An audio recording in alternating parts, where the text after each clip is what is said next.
Community wealth building from Detroit to Ferguson. This week we hit the road to see Tef Poe's new Barbershop and more. It's all coming up on the Laura Flanders Show, the place where the people who say it can't be done take a back seat to the people who are doing it. Welcome.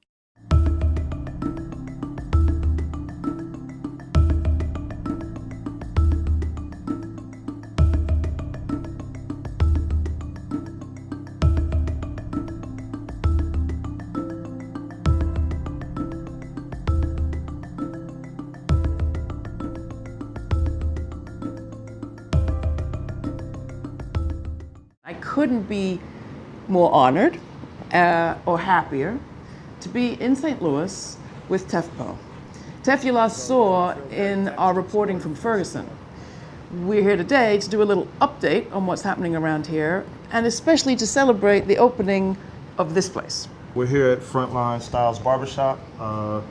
It's a barbershop that me and my friends founded. We came up with the idea during the protest about retaining some of the property, retaining some of the land, and we wanted to just bring something new and unique to the community and have a different type of theme with a new cutting edge, beautiful barbershop for North St. Louis.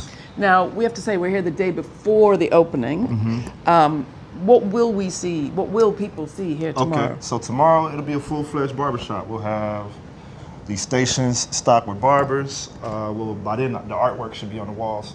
Hopefully we'll hang that tonight. What kind of artwork is that going to be? We're going to do artwork that's rooted in pro-blackness. We want people to be able to come here and feel good about their identity, for this to be a safe haven for the community, a place where you can learn, come get your hair cut, a refuge, a place of solitude, education, entertainment, all in between. So who are we going to see on the walls? You got to have Malcolm X on the wall. And you throw maybe a little Muhammad Ali. I'm hoping we got one of Asada.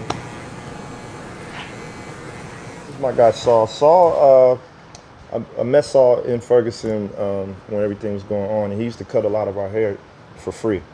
And his barbershop also became a safe place for the community, a place where we knew we could go, trade ideas, talk about things we wanted to do, even talk politics if we wanted to, everything from politics to music. Growing up in the ghetto. Everybody in the city knows Saul. We know him because not only was he the barber for the movement, he was also part of the movement itself out there several times when things were going on. So we had the idea that we wanted to do this a while ago, and we just didn't have the resources to pull it together. So finally this year some things happened where we could make it a reality, and here we are. Can you tell us a little bit more about what happened to make this a reality? What on the business side made it possible? Things had calmed down a little bit, like in his life, my life. He was out of town, I was still here. And I seen the opportunity, I called him and our other partner, and he said, let's go. So we made it happen. What's your vision of the work this barbershop will do in this community economically and spiritually going forward? It creates jobs. The people that will come working here and the people that will see the people working in here, they got a job they can take anywhere in the world with them. So they self-sufficient. And you can make a living doing what you love to do. You don't exclude people from a barbershop. So you could talk to anybody from just a 16-year-old kid in the community to one of the elders down at the mosque, to even an off-duty police officer in there who may have some different feelings about what's going on. And in the barbershop, you can get the real opinion of that person versus, their opinion out in the real world. So a lot of nuanced and crazy conversations will happen. People disagree, people agree. I wish they had presidential debates in barbershops. Wish you really a lot of luck with the opening tomorrow. Yes, ma'am. Thank you. We'll spread the word. I hope y'all do. So. We hope so. Thank you.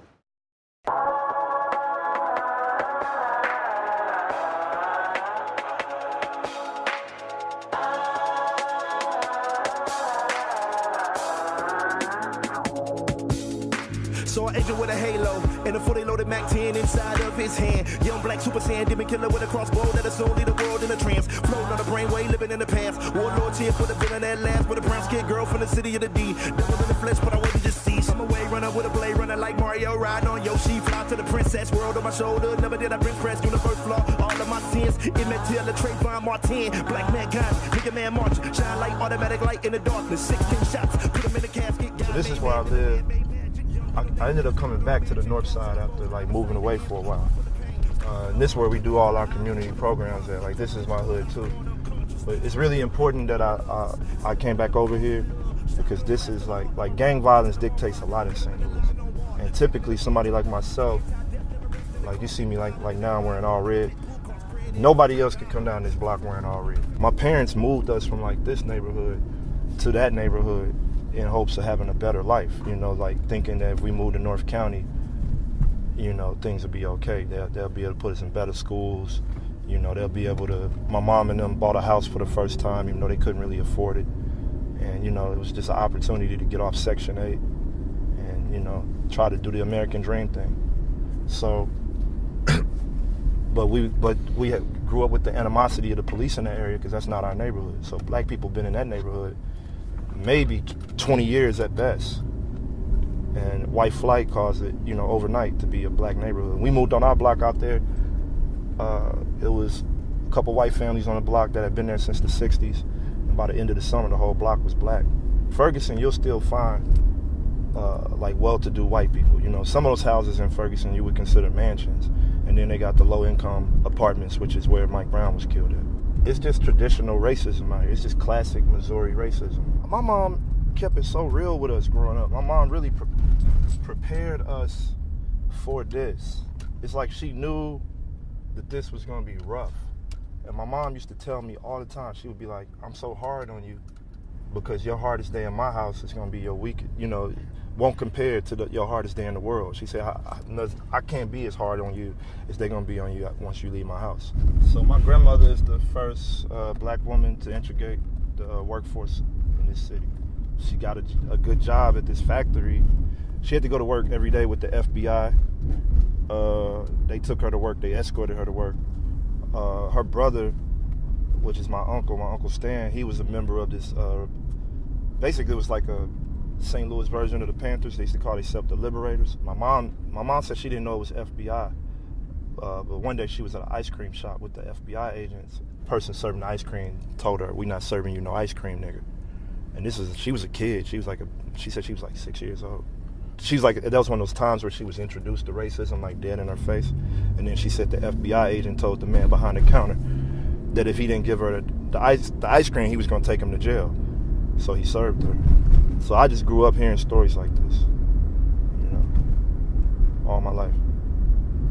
So I lived here when when Mike Brown was killed. I was sitting on that front porch debating whether or not I was going to go to Ferguson. You know, people get killed all the time by the police, unfortunately. So it wasn't that big of a deal to us like that. And I thought it was just going to pan out to be people, you know, like just doing what people always do. They do a couple marches and go home. They pray and then they go home. I had a party to promote that night because I was home taking a break from touring. And a lot of my focus was just on that party.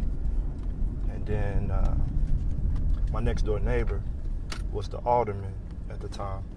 And he pulled up speeding down the block like Batman. And he hopped out the car and I said, "Hey, what's up, man?" And he said, "You know, I just came from Ferguson." And I was like, what's going on? He said, "It's crazy, man. I'm about to tell my wife I'm about to be out there all night." So he went in the crib and I guess had a conversation with his wife about it. And then when he said that, I was like, damn, I kind of just knew. I felt like it was a call to all arms for like black St. Louis.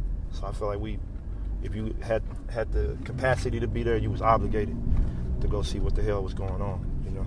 Under the aura of capitalism, you got to do what you got to do because capitalism don't got no soul.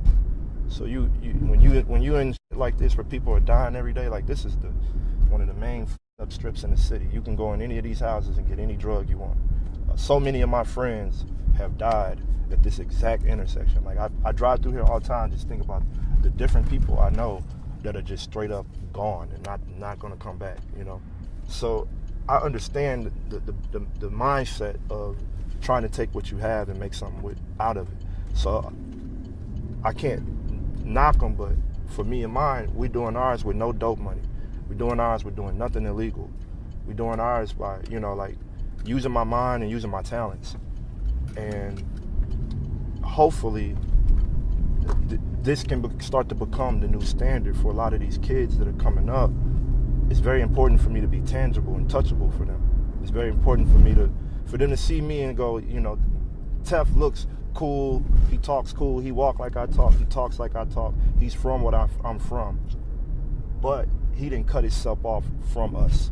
He didn't, if I'm gonna build something, I'm gonna build it down the street from where I used to do my dirt, so that the same kids could come out there and see like, yo, you can be something from this terrain. You can think differently. You can be different. You don't have to go according to the same rigmarole and go according to the flow of things. You can break away. You can deviate from the path and use your mind to say, hey, what happens if we do something different? And I think that's important because all too often, the only way we try to politicize black youth is by telling them to vote. Like, that's the only thing we got for black youth is voting. So I think it's absolutely insane for us to constantly show up at the doorstep of these young people. And the first thing we want to put in their hands is a voter registration card. Because on the flip side to that is these streets, the first thing they're going to put in their hands is some dope, some money, some food, a pistol. And in this terrain, that's opportunity. That's opportunity for me to make something shake. So that voter registration card is just a piece of paper for me to vote some stale, corny,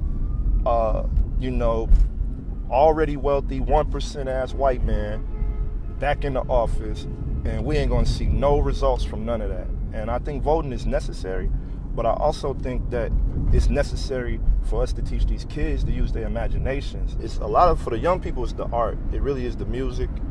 That's why so many people here are rappers. That's why so many people here are trying to be artists and singers and painters. And I think the slept-on story about us is our arts community. St. Louis has produced like some great artists, some great music, great thinkers. Maya Angelou's from here. Tina Turner's from here. Miles Davis is from East St. Louis. Chuck Berry, inventor of rock and roll, he's from here. The blues music, different variations of the blues were created here. So like we have an attachment to that history. And a lot of us are very gung-ho about uplifting that history and not separating ourselves from that. And I think that's what the power, that's where the power is in it for us. Is we do have a chance to define ourselves and define our own destiny,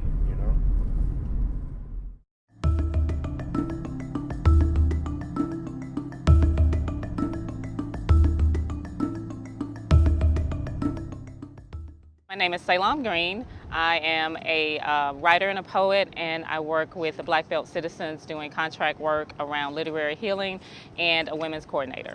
Well, Uniontown is a small community in the Black Belt of Alabama, maybe 1,400 to 1,500 people, marginalized minority community that have been impacted by environmental injustice through a coal ash, as well as water sewage issues as a result of factory emissions from a cheese plant factory. There's also political previous attempts at voter fraud as well. Well, Black Belt in Alabama, the Black Belt spans from Georgia to Mississippi, some parts of the Carolinas as well. But the Black Belt of Alabama has 12 counties that represent some of the most rural areas of Alabama. Most of those areas are poverty-stricken, but the Black Belt talks about the particular soil, the black soil that's in that particular area. Well, in the past, there have been some people who have talked about their thoughts around people buying votes, people being paid for their votes as well. Also an activity at local elections that were not in tangent with the rules of politics and political affirmations of what they were supposed to be doing. The Black Belt Citizens Organization is an organization that fights for health and justice in the community. And the officers and the leadership have impacted the community to fight for their own economic development as well as justice around voting as well. And one of the wonderful things is that during our last election for district commissioner, we had our vice president, Ben Eaton, who ran for commissioner for his District 5, and he won. This is a huge impact towards the community. But to get us there, we had teams of women that were coordinated through Black Voters Matter, which is a national organization out of Washington, D.C., founded by Latasha Brown. And this particular network gave an opportunity not just for the Black Belt in Uniontown, but the entire nation, but particularly Alabama. I got a chance to work alongside Latasha, the Black Belt Citizens, President Esther Calhoun, and women community leaders in Uniontown to go around the entire community for 3 weeks and canvass the community, talk about voter education, to do a really robust voter education campaign that included talking door to door, neighborhood to neighborhood, business to business with people in the community about who were voting, about their voter rights and knowing their voters' rights, and also supporting individuals particularly who needed to get registered to vote or maybe also had some issues in the past that they needed to rectify. So we brought people in to support them in those areas. And as a result, we saw a huge win, and we saw a huge outpouring of people who were going to vote. In District 5, which is the Ben Eaton's district, the district he won in, he won by 33 votes. You're talking about a town that is 1,900 people. In his district, I think it was maybe 432 to 427, not good with the numbers, but it was by 33 votes. So over 800 people in one district in Perry County came out to actually voice their vote. And I think it was hugely as a result of the Black Voters Matter campaign, the Black Belt Citizens coordinating and collaborating in partnership with women and youth teams to go out and do voter education throughout the community, and having that capacity and having that partnership to do that, but also having the leadership through Black Belt Citizens, Black Voters Matter, Latasha Brown, and the women of the community, and the energy and the spirit of the youth of the community to do that is what really brought people to the polls, educating people about what their rights were, and then also giving them tools to rectify any situations that they had. So we're really excited about what this means for Uniontown, but Perry County and the Black Belt. So I think this shows that people are interested in voting, they're interested in voter education, but they're also interested in organizing and canvassing and going door to door and doing some of those very, very day-to-day things that's going to make the entire difference. What has gotten lost to the people, what has gotten lost is what happens when people who are already in poverty, who already have a multitude of other injustice issues that are crowded the area. What happens when you now bring in climate adaptation? Now what happens when you are looking at ways in how you can help educate the community that this is a part of, this needs to be part of the climate communication, a part of the climate talks, parts of what the broader scheme of what people are saying. So I think now is a very unique and exciting time. The NAACP has made great efforts in talking about people of color and climate adaptation and climate change. And we recently had Jackie Patterson, who is the Executive Director of Climate Change for the NAACP, come down and talk with our women during a healing circle that I lead in the community to talk about how do we now say those words, what do those words mean, and how are we communicating that to other people as they are listening to this whole dialogue around what's happening in Uniontown. And beyond that, the great spirit of Uniontown and the Black Belt and other areas that have been impacted and women and people of color have been impacted by climate adaptation and climate issues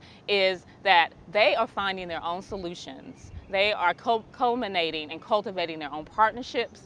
They are bringing people in to help support healing practices and also helping to support contemporary ceremonies around the land and around land justice and around the assets that we already have as far as women who own property, women who are looking to own more property, and then how we can now look at environmentally what it is that we need so that not only we can address these issues, but we can communicate about it a little bit more effectively on the grand scale.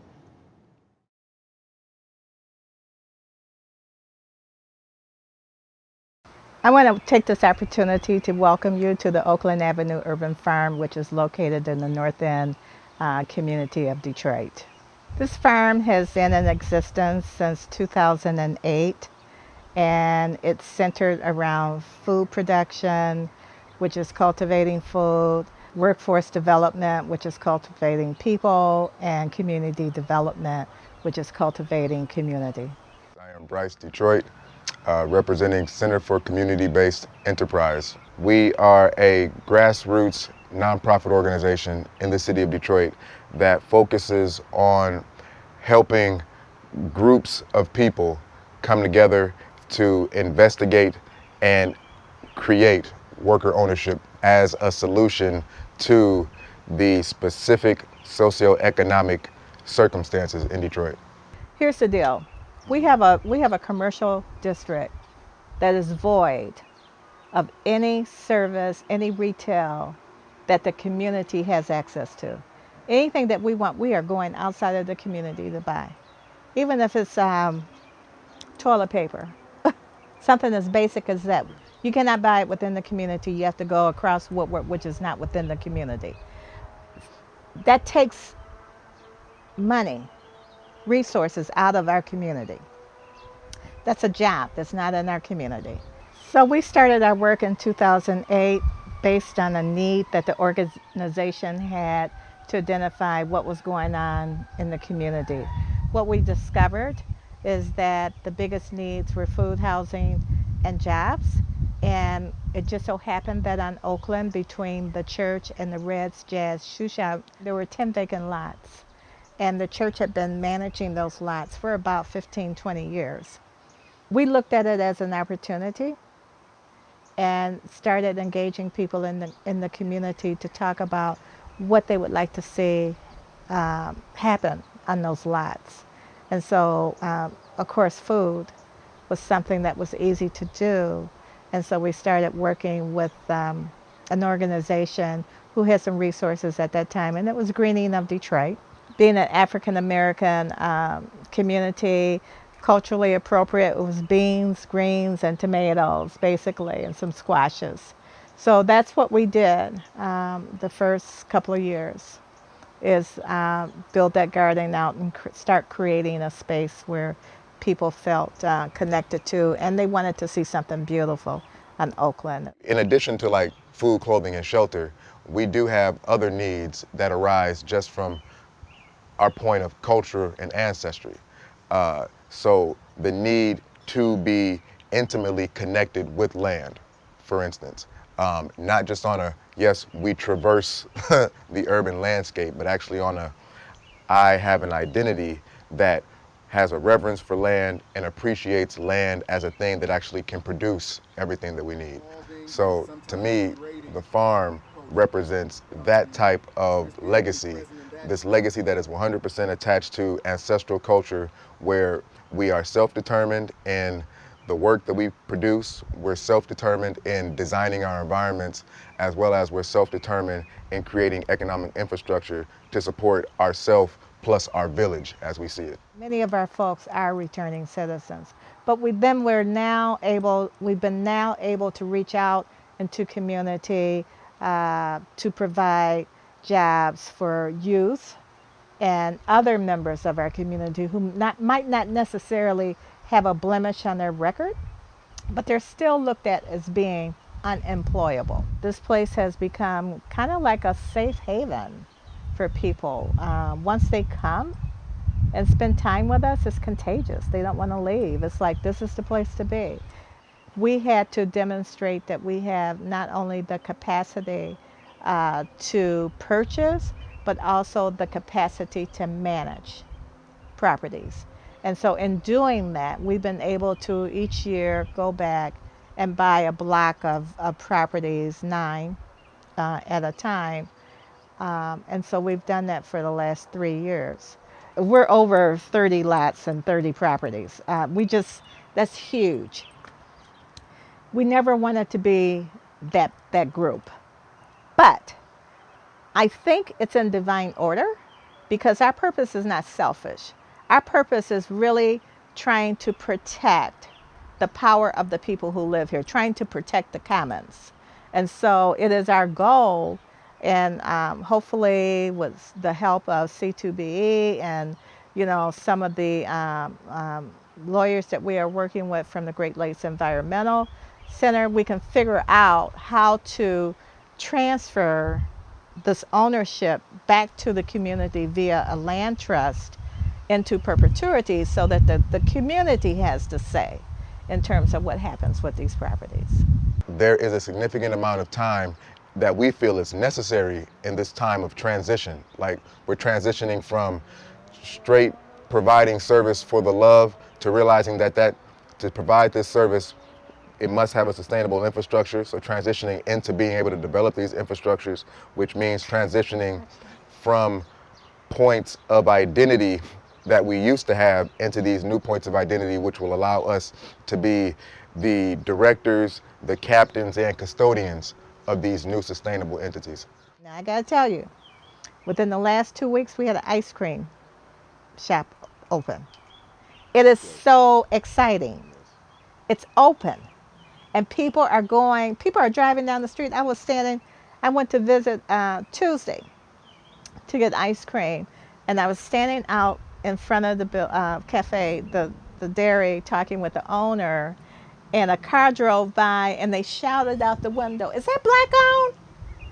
Is this a black owned business?" And we were like, yeah, they made a U-turn, okay, and came back to buy ice cream. They had 5 kids in the car. So there is a need, there is a desire, and people know what they would like to see happen.